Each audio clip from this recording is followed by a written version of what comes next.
All right. Hi, everybody. Thanks for joining FEO SIG Automation Meeting Wednesday, August 2nd. Let's see. Let me find the agenda here.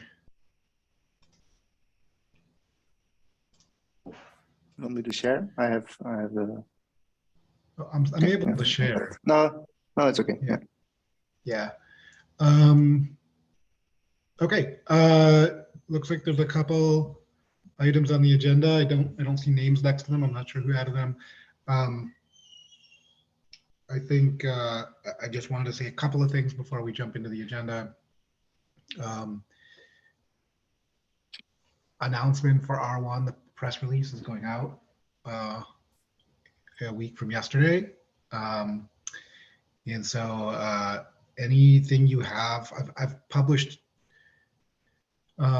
two of the first two episodes of the learning series, and I also updated the demo video a little bit. So anything you have and want to add to that series doesn't have to have a video. Like let's make like the different types of assets I want in there in a full complete episode would be, yes, a little blog article, so like 1 or 2 pages. You can go see what I put in there right now on the wiki. Let me put the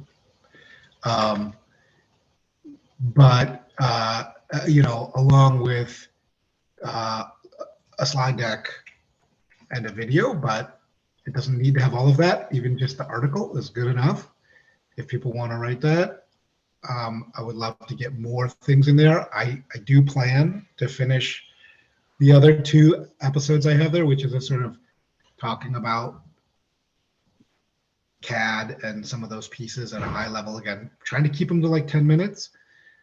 And then another one just setting up the demo environment, which will probably focus on the GCP, although maybe I'll try to do one with just a VM too, but it'll still be on GCP because that's what I have access to. But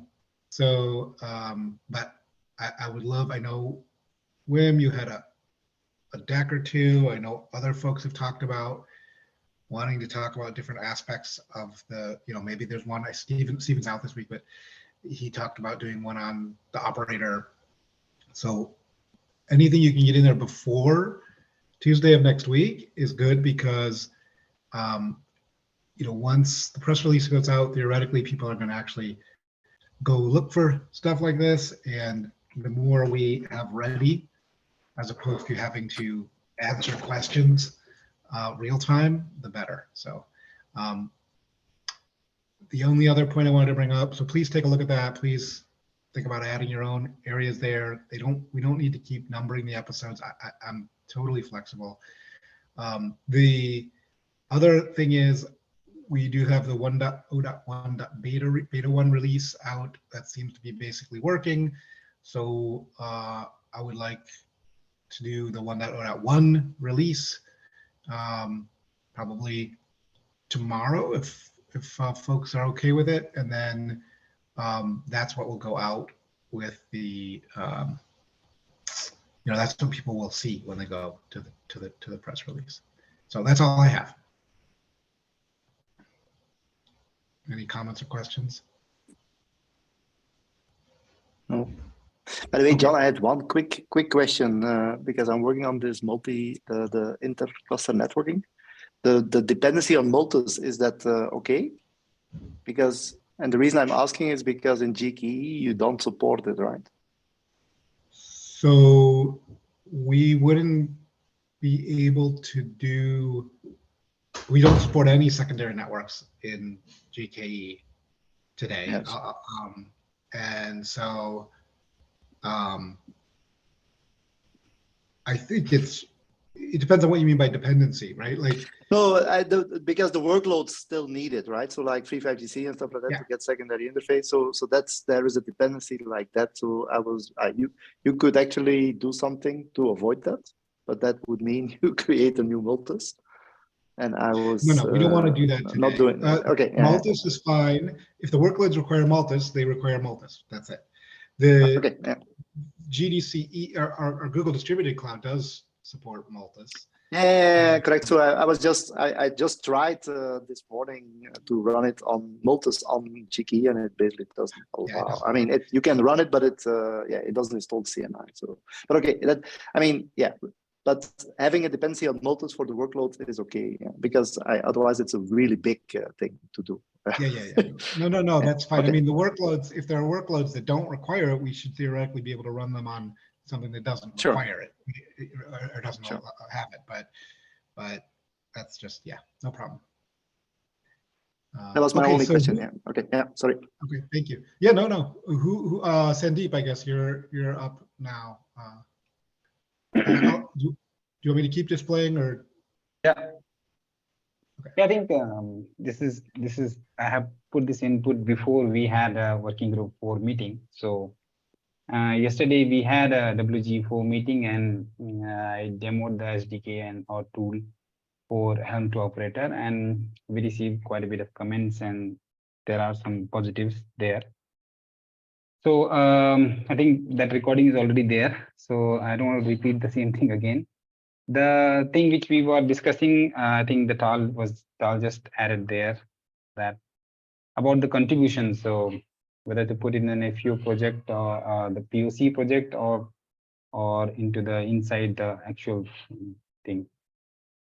That's the point of discussion right now. I think we would like to have, because the point for me will be that or Sandeep, even to a Samsung repo, right? I mean, the question is, does it have to be a nephew necessarily? But I think there's a third option as well. Yeah, because we would like to contribute to the nephew. No, I understand, but see, I mean, there's multiple ways to contribute to nephew, but I think at least the base. Here is my view.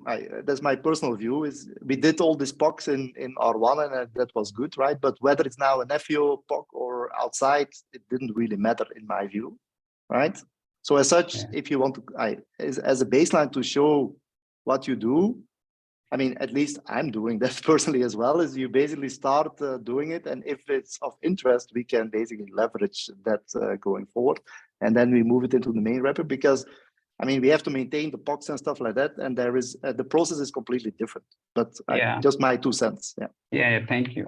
I completely understand that. I see a lot of interest actually. For example, today itself in the Slack channel, I have received some message from CPQD. There's a person called Tiago. He wanted to know about it because he saw some discussion in automation, and he wanted to try on that. So I can share the information on that if you want.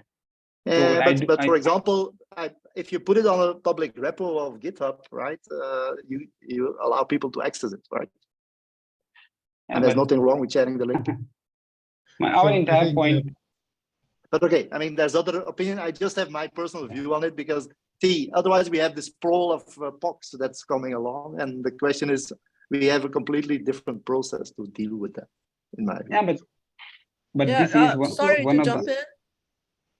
But we did this in the past, right? Different people have their own repo, and then you do pull requests into the main repo when it's approved, or you put in a PR, people review and approve.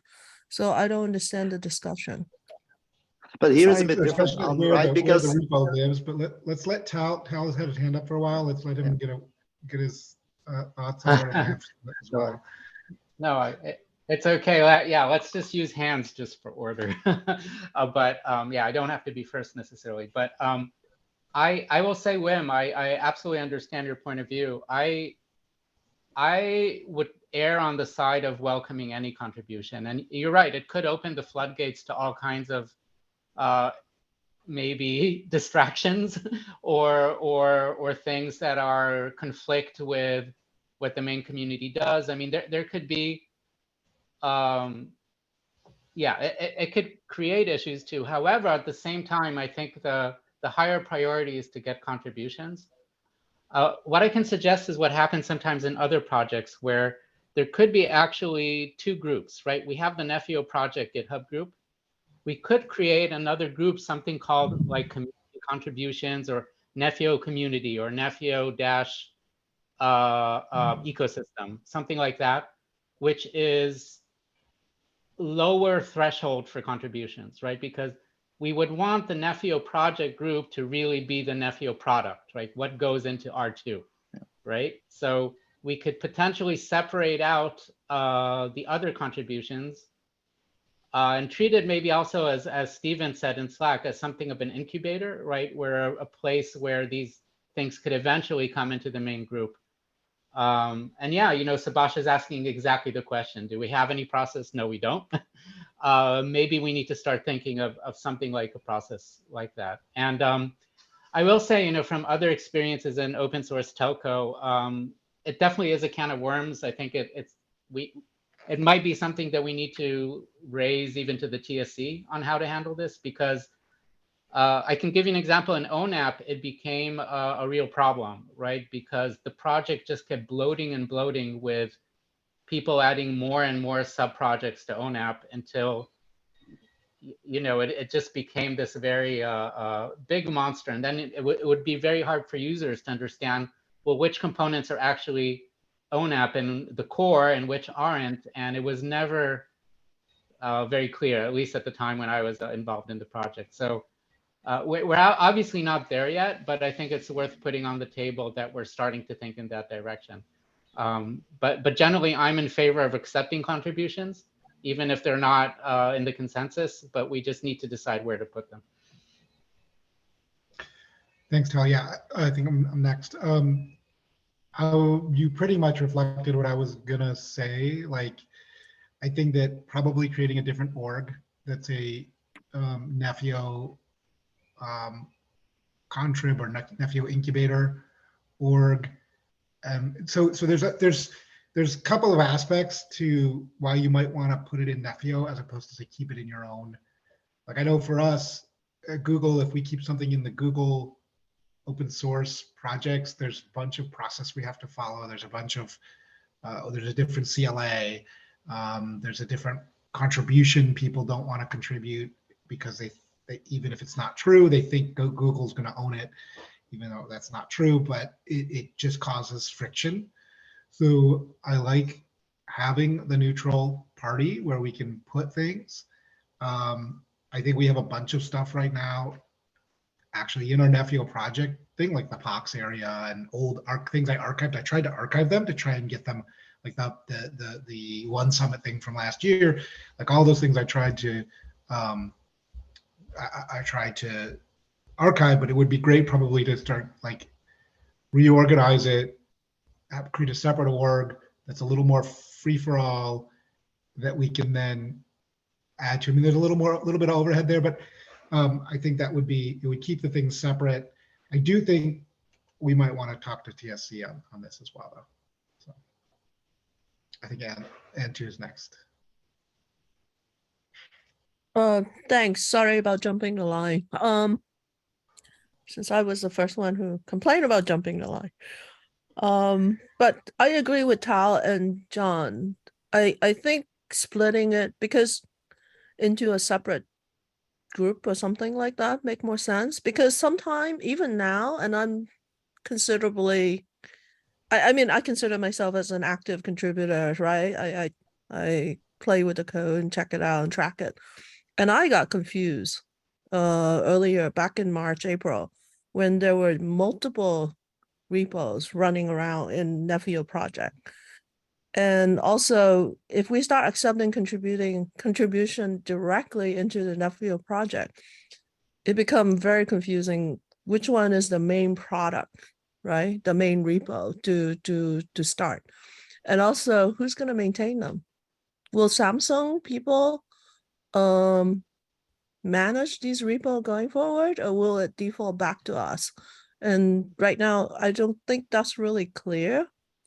So, maybe a separate group and with clear lines of and processes of contributing and promoting it into the main project make more sense.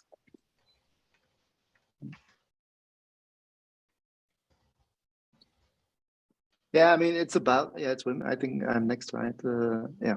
For me, it's more about the cybernetics because I see a big difference between the main nephew and the other.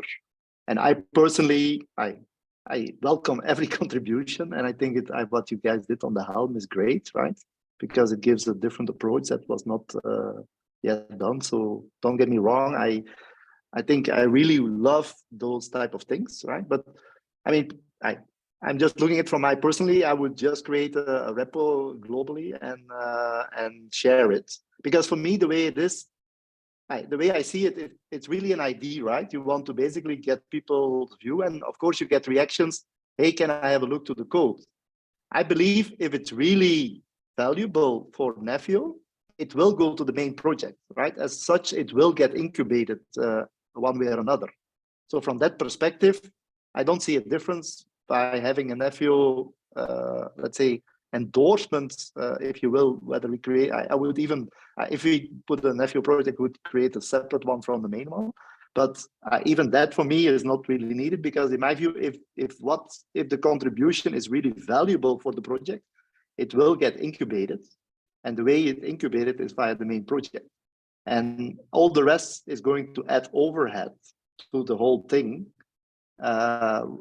And that doesn't mean you cannot contribute, in my view, because you can still, most of these repos will basically say share IDs. People will ask for the code. How does it look like? I think if it really moves forward, either in Nephew we say, no, we will not endorse that, right? And then either you can do it on your own and without Nephew, or if it goes somewhere, it will anyhow be incubated in Nephew. So from that point of view, I don't see a real need to create even a separate project within Nephew to do those type of things. That's my 2 cents. Can I go next? Hello? Sure. I Yeah, don't know Vish, who's go ahead. next. Okay. Go ahead, Vish. Vish is Yeah. next.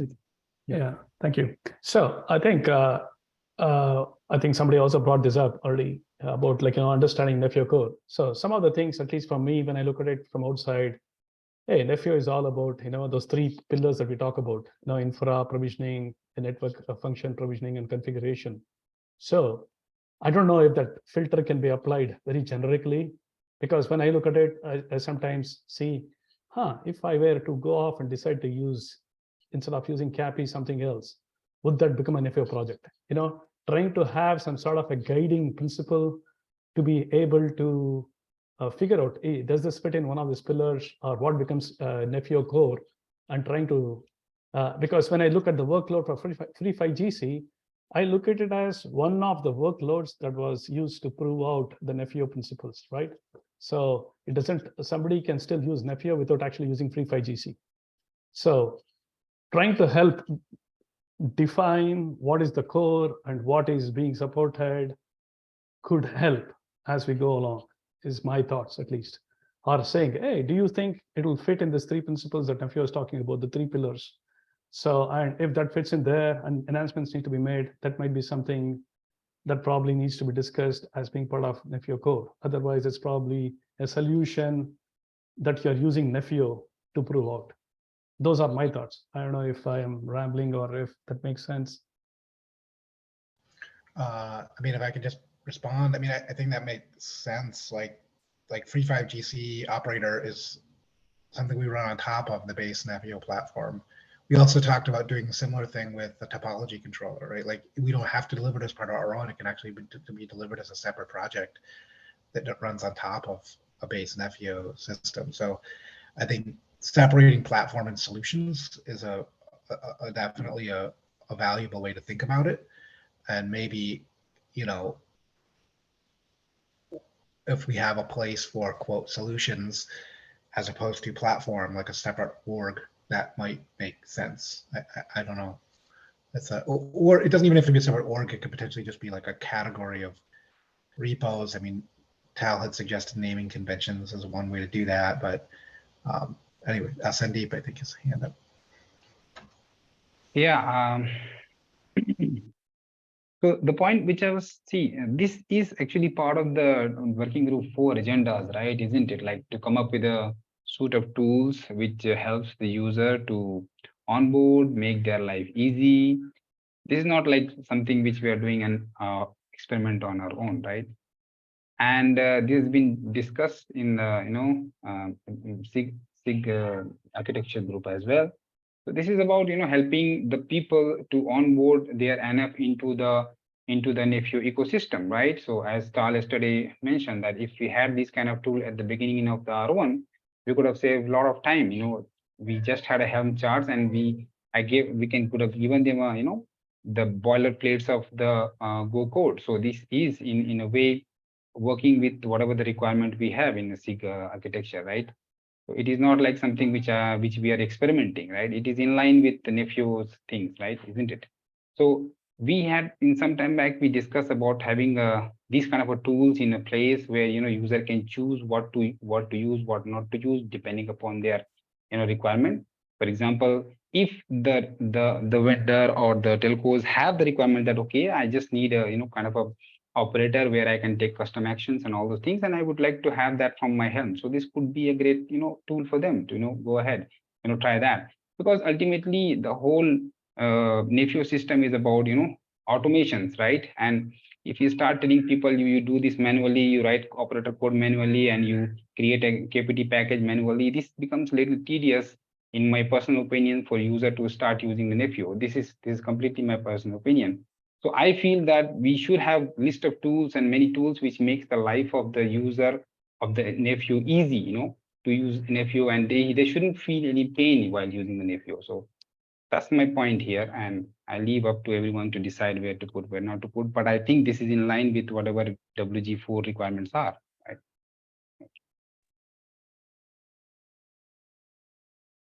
I think I'm next.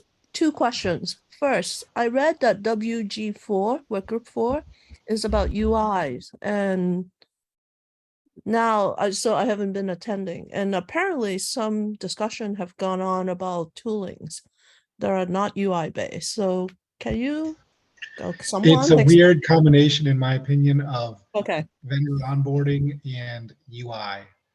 I don't know why Okay. UI is in there, honestly. I brought that up a while back, but Okay. It's a UI or mix. UX? Yeah. It could be It's a UX. mix. maybe.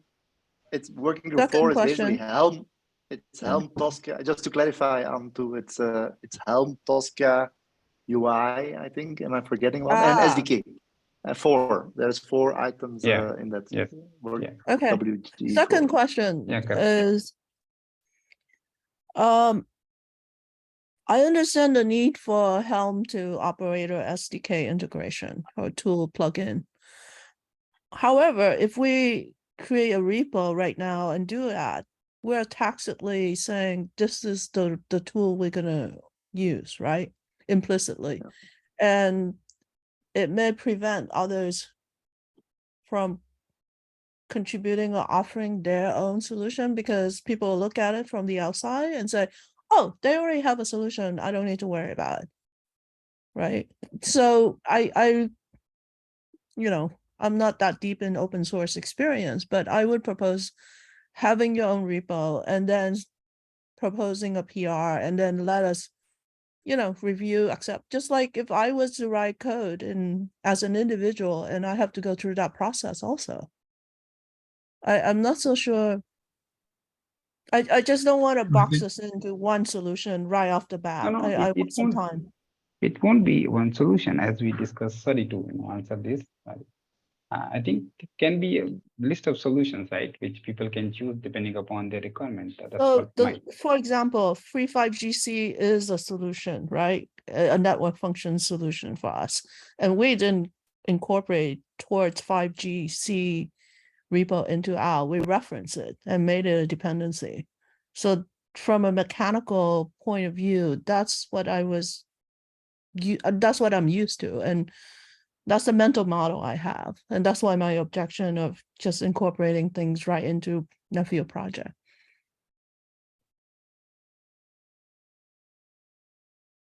okay, I don't know if Wim or Ravi's next. I think I was first, and because then my hand got stole. But yeah, my point is this, Sandeep, right? There is the way I look at it is the following: in working group 4, we are trying to see how we could support Helm, right? What you have proposed is a way to transform Helm with Go code, right? What you also have seen, so there was some positive, but there was a lot of challenges with your tool, right? So saying now that this is one of the tools to be used, I think is a bit too much at the moment, right? Because we are at the moment, the way I look at it is in working group 4, we are looking at various approaches on how we can support Helm, right? So that's what the working group is about to do, right? And given in Nephew we have also limited amount of time, we probably have to select some approaches which we believe are going to be the most ones that are benefiting Nephew as a project, right? I'm not saying it's one, maybe it can be 2 approaches or something like that, but at this stage, I don't think we have reached that consensus yet, right? And that's why for me, the tool as such is used to explain or to show what can be done and how it can be done and what are the consequences around it, right? So I think, so that's why I'm saying is we are in a stage where we are doing trial and error, right? I look at it when we did the one summit, we smashed together a POC, right? Just to prove something. But almost none of that code has reached R1 and main Nephew code. So very few of that code has existed, but it has given us a lot of insight of what could be done. So as such, it was very beneficial to do so, right? But that doesn't mean that the approach that we took is the right one. So I see your tool as really helping us to understand exactly what can be done. And there is challenges and there's good things, there's bad things. And we have to go through that process to then figure out what are we going to endorse and which solution do we believe, or solutions do we believe we are going to leverage in Nephew to support Helm that gives us, I would say, most bang for the buck. My 2 cents, sorry. Ravi? I think because I couldn't attend yesterday's SIG meeting, but the discussion status there seems to be that, okay, we have all these new requirements coming in to kind of interface with the telco, kind of just say service orchestrator or the policy management, observability, control loop automation, and probably tooling for supporting Helm. But I don't think the architecture has there's a blueprint yet for R2. So I mean, once you have that, then I'm assuming that you will have some set of use cases, and from the use cases is where you will probably derive those implementations and the CRDs. So it seems to be a little bit too early, though I do see, working group 4 has Helm as one of those those topics there. Yeah, but it's basically going backward. You don't know exactly what problem you're solving here if you have an implementation beforehand. Because the last presentation I saw was from CRN, where the different designs were kind of being proposed. I think we should take that thread and kind of move into something more implementation, or see how that presentation can be integrated into the current view of the architecture, and then kind of go into something more solution specific. Yeah, maybe Okay. Ravi, can I quickly respond? Sure. Because I wasn't, and maybe others can also. Ravi, just to be clear, I think what Sandeep is doing is actually in line, is really what we wanted to do in working group 4. I think what we are trying, and we use Kieran's document as a baseline, right? What is clear in the meantime, I think, at least for me, or at least, please correct me if you have a different opinion, is that the Helm support is really to reuse existing Helm charts of the vendor. And they don't want to change that, right? And that is basically the main use case we should try to accommodate in R2, or at least that's part of the R2 thing. So the idea is we have existing Helm chart, we somehow want to leverage that, right? And there is different ways to do so, right? And that's what we are discussing. So what Sandeep is doing is actually 100% in line with, I think, what we want, right? And he has suggested an approach, and he has an implementation or a prototype of an approach to do so. And there is pros and cons. So what we are debating at the moment in that working group is that what are the pros and cons, and how does it look like, and stuff like that. So as such, it's really beneficial that what Sandeep has been doing to give us insight of what can be done. to then clarify and figure out whether this is the way we want to go about it or not. Yeah. So just to clarify is that we are actually using Kieran's document as a base, or that's how we started. And now we really are looking at, okay, how can we accomplish that a bit? Okay, my bigger question is also about like, Helm, as I say, I feel is like, something that can be immediately applied to a cluster, but Nefio is something that is taking very high intense, and you're trying to come up with those deployment specific KRMs, but you're now taking something that's very deployment specific and going into this higher level of intention, and again, coming back to the same thing. So what does that mean from architectural perspective is not very clear. Or we just transparently just do one-to-one mapping, don't care about Nefio's overall policy requirements or those higher level intentions, and we just do it transparently. So I think we need something to clarify that. That's what I mean. That's why I was thinking is what would be the next step from what Kieran had presented. So and we are not there yet, right? So basically we are trying to look at various options at the moment, and then based on that we will come up with that, I think. So so as such, this is viable input to come to the conclusion. Sure. Okay, so I mean, it sounds like there's a few different areas of, or sort of few different decisions we have to make, and we can try to keep separate.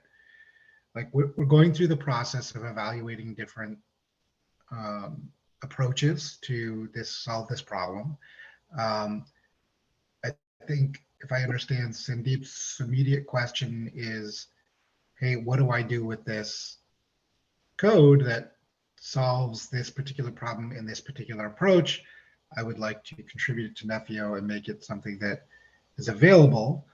And we haven't decided as a group what our overall approach is. So there's a concern that by accepting this into the Nefio project, we'll be sort of prematurely foreclosing on an approach, or we'll be discouraging the investigation of other approaches. So I think that, and I think that's a fair concern. But on the other hand, like I understand from I don't know how Samsung works internally, but I do know from my experience, there's just some process overhead that contributing a project to a neutral place can help with, even if it's an early phase that isn't necessarily accepted as the approach. So I'm trying to think of how we can thread that needle, and the discussions around different organizations with a separate organization that's sort of a experimental area that eventually things can graduate out of into either into the main Nefio project, or maybe there's multiple solutions versus platform type of things. I think is all a possibility. Probably we need to kind of summarize the options here and go to the TSC and have the TSC kind of decide whether they want a process for accepting projects and what that process might look like. It's probably outside the scope of our mandate to make that kind of decision right now. Like things that are, we have in the past, so I can understand why that would be frustrating. But I think now that we have a release out, it gets a little bit more rigid. So what do you think of that? If we maybe write up a summary, I don't know that we're going to be able to do it for tomorrow's. I think there's TSC tomorrow for tomorrow's TSC meeting. But if somebody has the time to do that, that would be great. But basically saying, should we adopt some process? Should we have an experimental organization versus a graduated type of organization? What do people think?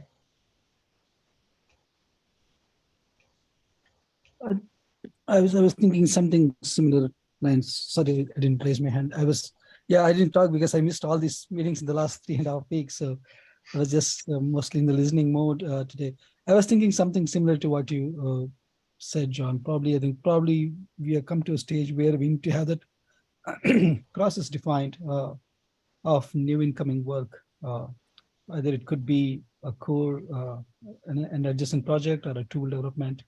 Probably we should ask that question to TSC, and where should we actually land these experimental projects.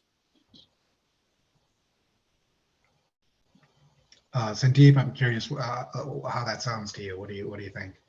I mean, whatever you people decide, I put my point, so I will accept what you say. No problem. Okay. So does anybody want to volunteer to write up a little blurb for the TSC on that? I guess Victor just raised his hand, so what's up? No, just like I think what you were saying is like, yeah, it's nice to bring that topic with the TSC, but yeah, with several options, like we have to propose several things and say, well, this is what we are suggesting, and let's take the decision over there, right? That's the only thing. Okay, yeah, okay. And two? Really quickly, I just realized that if we need a process, because I'm not speaking for Subhash, but policy is right behind us, right? So Yes. if we decide, there are like many repos that are coming in or want to come in, right? So we do need a process. And you're right. I think it's not to this group, because if we're just adopting repos here and there, the TSC or somebody else may come back and say, hey, that's not your charter. Yeah. So initially, I mean, so initially in the Slack, Tal and Stephen suggested that can go as part of the POC. I was kind of okay with that in the morning. So we'll see that how that POC graduates. So, but now I think I don't know what is the thing. I mean, yeah, I guess it depends if we define it as a separate project, or yeah, we did that with the POCs. We certainly can. So what are your concerns? Do you need a neutral home for it? Does Samsung not have an open source org of its own where it could live? What are the No, we just wanted to be, I mean, part of You just want to contributors basically of the nephew, one of the things. Yeah. So if that, I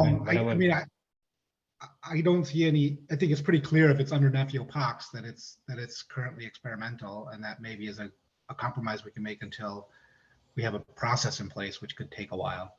I don't know what folks think about, if anybody has objections to that. Yeah. The only issue is that Pox is a repo; it's not a group. Correct. We also archived it. Oh, did we archive? Did I archive it? Yeah, which makes sense, right? This is kind of a way for us to deprecate maybe parts of our distribution. That's exactly what I'm trying to do. I suggested in the chat, and I want to propose this to everybody, that we really treat the Nephio project as our distribution.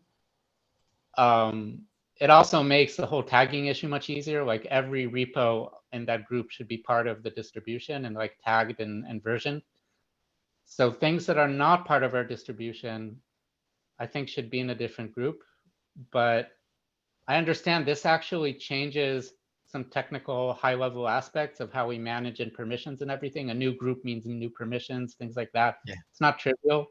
I wonder if this is an issue we should present to the TSC and get kind of guidance from what their appetite is. But also they might say this is just not their problem, that we should handle it.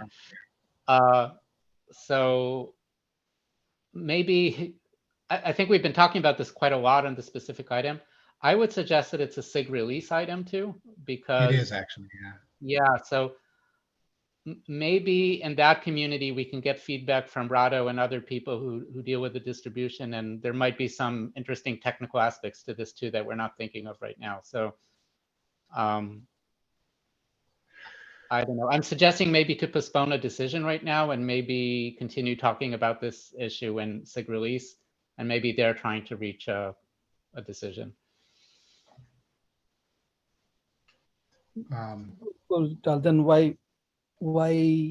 So should we bring it up after we discuss in the SIG release to TSC, or should we bring it up tomorrow itself? Yeah. If I can just, I don't know. correction, Tal, the Nephew POC which was basically the instruction manual for doing the one platform, or not one, sorry, the one summit thing, that was archived. Nefio Pox, plural, which is Oh, where we have a bunch of directories that are individual proofs of concepts of different ideas. I see. KNAP is in there, a bunch of other things. Those are Okay. not archived. So that would be an appropriate place for it in our current structure.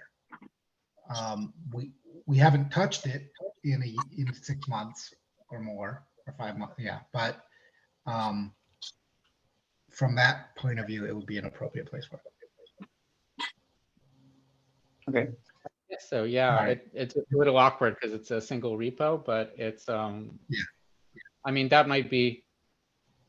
Well, here's the question: do we really want to keep that repo or organize No. this different? Yeah.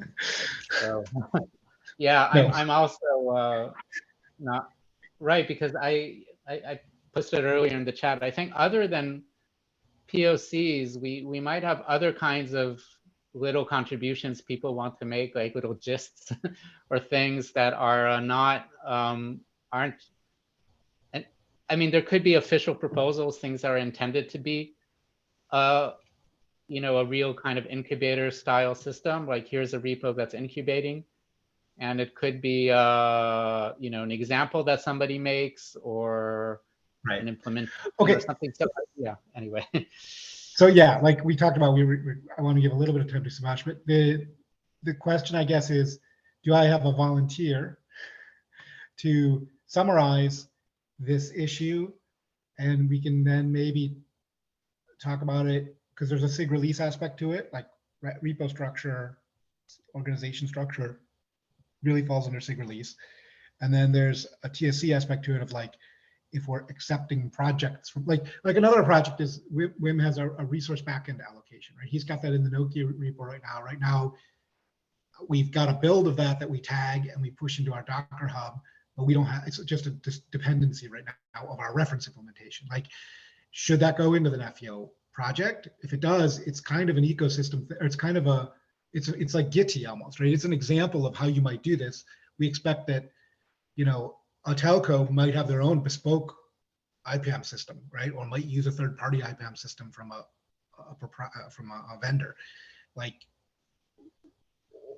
we don't necessarily require them to have it. So we could have the similar things. And then I think that this particular project for the home conversion is really a vendor onboarding thing. It's not something that would be part of the end user distribution either. So I think, do I have a volunteer to kind of lay out these issues in a document, and we can then decide how to present it to the TSC? Which decisions need to be made? So John, that's one of the reasons I asked the question, John. Should we discuss in SIG release first to get to understand the technicalities of the other aspects of the repo management, like what that Tal discussed, and then bring all those points to TSC so that they have all the data? Yeah. Should we do that first in SIG release and then bring it in the subsequent TSC release meeting? Sorry, TSC meeting. Definitely. I think we need to discuss it in SIG release before we take it to TSC based on the further discussion we've had. So, but I think I need somebody to, I'm asking for somebody to lead this effort. I've started summarizing it already in the document, so I can go ahead and do that.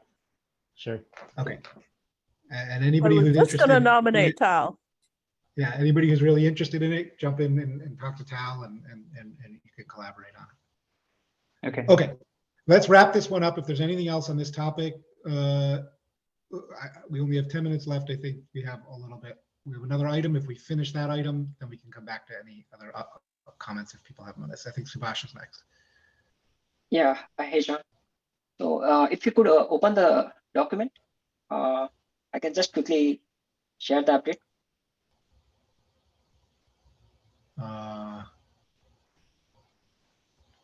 Oh, it's in Slack. Okay. Okay, open this. Share this tab instead.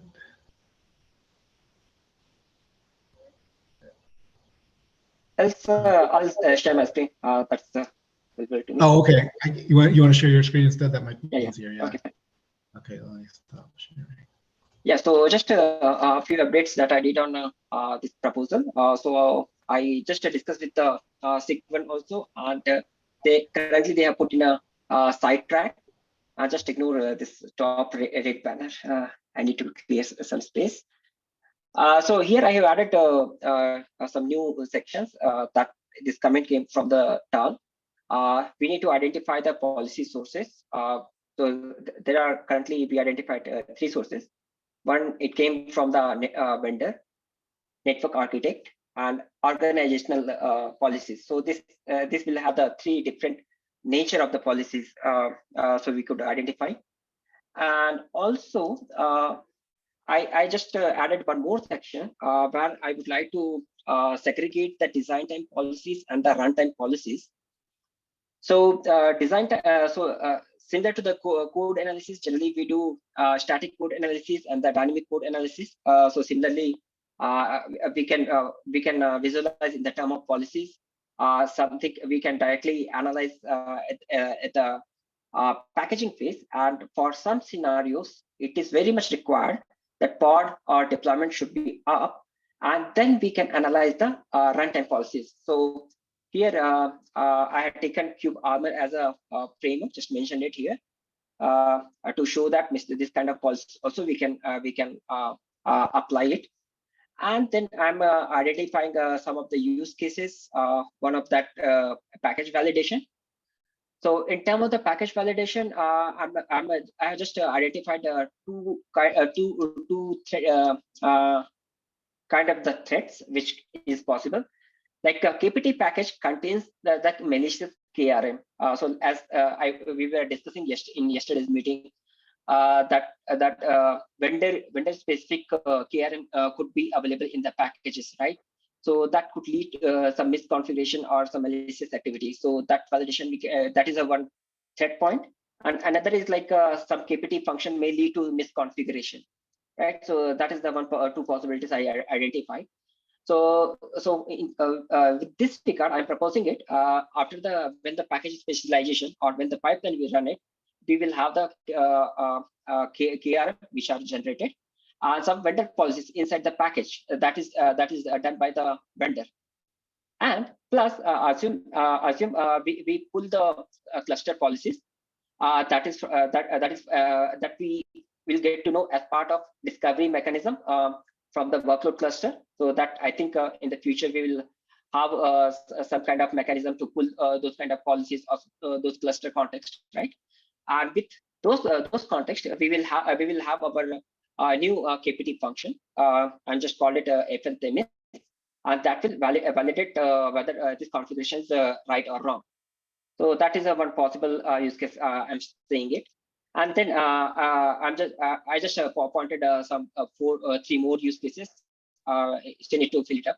So runtime policy is enforcement, maybe like a framework from the Armor. Kubernetes Cube Armor. And third one, container best practices. We can bring those kind of best practices as in terms of policies. And the fourth one is a policy conflict resolution that may be for the far future. So when the policy could conflict with each other, so to resolve it. Yeah. So these were the bits from the document. Yeah, John. You. Yes. John, you are on mute. Thank you. Yeah, so if you scroll back up to your drawing, so one concern I have is, so I think doing it as a function is probably not the best place, because functions in the pipeline are under complete control of the editor of the package. I think what we actually want is probably something in our like we have the approval process that we have today, where we go through propose and approve to get to a published state. And right now, the only thing that we have gating that is the role, like that of the user that does the approval. They have to have that permission, and what we call readiness gates. So the readiness gates, again, are under control of the package author. I think that in order to do policy, we need something that's under control of a different role who doesn't necessarily have access to the package. So I'm thinking that while a function might be part of it for doing things like validations that the user, that is the deployer or package editor might want to add in additional validations. Like we have like right now we have a gatekeeper function that does something similar. You actually might want to think about whether one, we want to build in a hook to Porch that allows an administrator to add additional gates in that process, that approval process, that are outside of the control of the package author. And two, if we did that, then you could hook in with a controller that controls that gate and says, yes, it passes our validations, our policy validations. In the past, I've talked about doing this at a repo level, but actually, if we had a hook for adding those gates, you could configure it at the repo level or some other level, right? Like it could be arbitrary. So anyway, that's probably a shift in your approach. I would consider. Don't consider. My main point is this: don't consider Porch or Kept, or for that matter, Kubernetes. Although there's a long cycle on changing Kubernetes, don't consider any of those things inviolate or sacrosanct. Like they can all be changed, and we have to just make a case for it. Porch, as you've all seen, is still alpha. Like it's got a lot of flexibility for changes, and Kept has plenty of flexibility as well. So as long as they're backwards incompatible, or maybe we split out the Porch CLI from Kept. They don't have to stay in the same binary. Like we have tons of options to us. So Right. yeah, don't narrow your thinking to must fit into the existing framework. You can think about what changes in the existing framework would make this a lot more effective. Okay. Just currently, I thought it, we have the controller, right? So controller could inject this as a part of pipeline. So that could be one hook. I was thinking. Yeah, it's just that still would be like the package author could pull it out and just remove it. I mean, you're right. There could be like unless we have it somewhere in the server side is what I'm saying. Right now, it's effectively all client side because the client controls the readiness gates. And so we need some hook at the server side that can modify what the client has done. Maybe it's possible to do that with webhooks, but I'm not sure.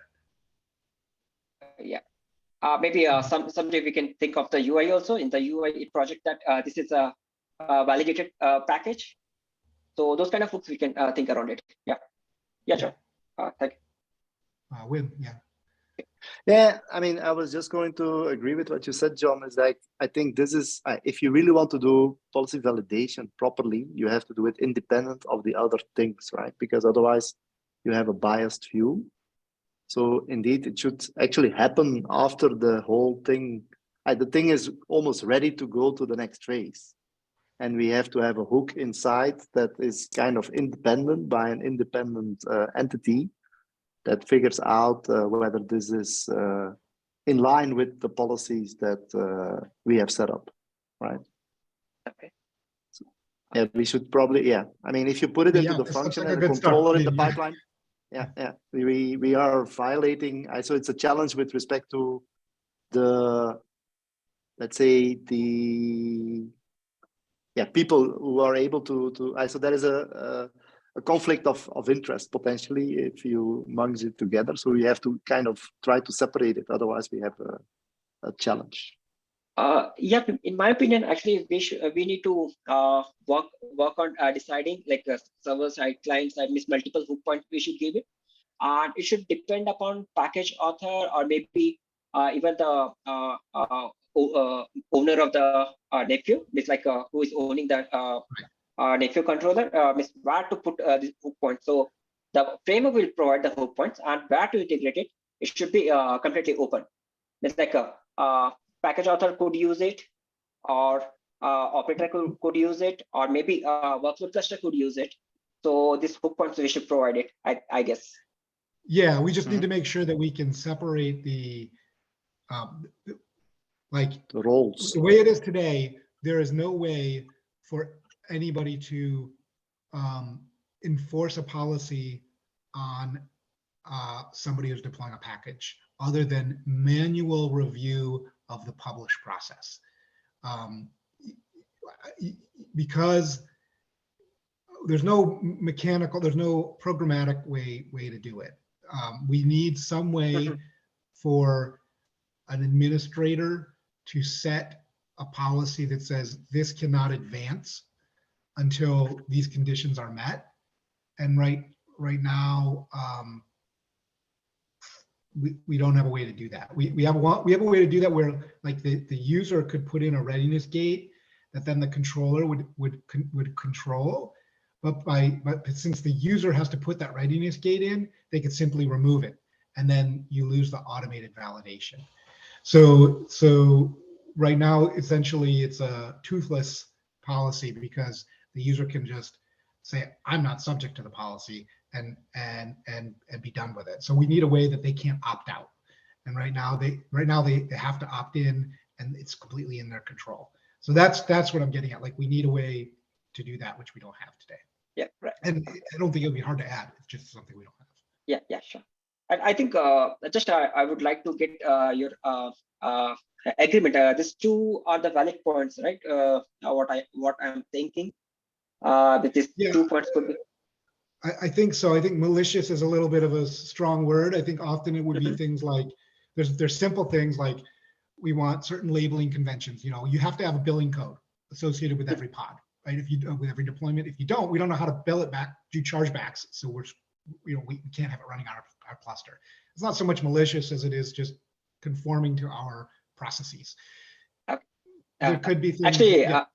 I added this malicious word because there's a possibility that package could contain some unwanted some CRs or KRM, so that could lead some malicious activity in the cluster. So just mining.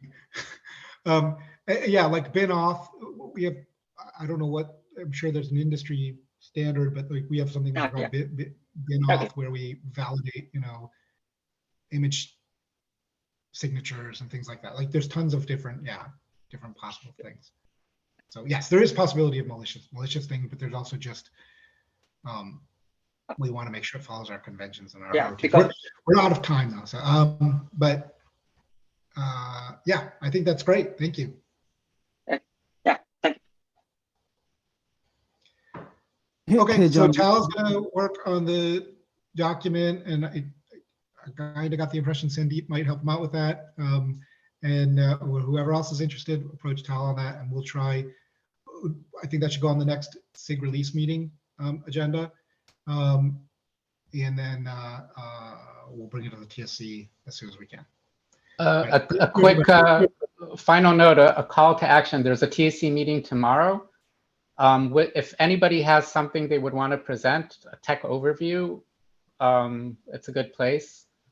I don't know if something regarding policy or something else. So I'm just adding that as a note here. Please contact me today. We have an opening. Okay. Oh, and I'll make one other call to action. Any of you who are involved in the press release preparation of your quotes and things like that, it's going to be frozen tomorrow.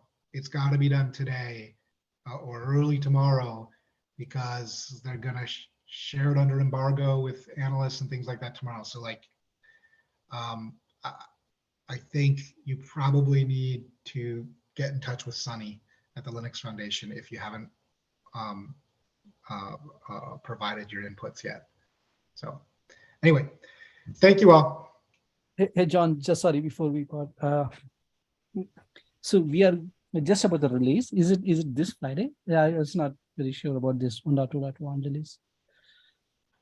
So release 1 was cut. We cut a release. No, not that 101. one. Oh, okay. 101, yeah. 101, I want to do probably like today. Okay. I think it's working. Victor, you have one PR out. Do we want to merge that before we do 101, or just, it's in the test info repo. It's not in the main repo. So, but I test get info that. is something we do tag. No, well, I mean, it's just like a cleanup PR, so it's not mandatory. Okay, maybe to we have. wait just for safety. Then we wait on that one. Yeah. Okay. Thank All you. right. So then I think we're ready to tag it now. So we should probably go ahead and tag it now. So I don't know if maybe Rado, we did document the process that we used, but I'll try to reach out to Rado. We'll communicate on Slack and see if we can take the next step. So, okay, thank you all. And the press release will be next week, right? Yes, it's just my understanding. The press release is Tuesday of next week. That's the plan. Okay. Okay, thanks. Thank you so much. Thank you. Bye.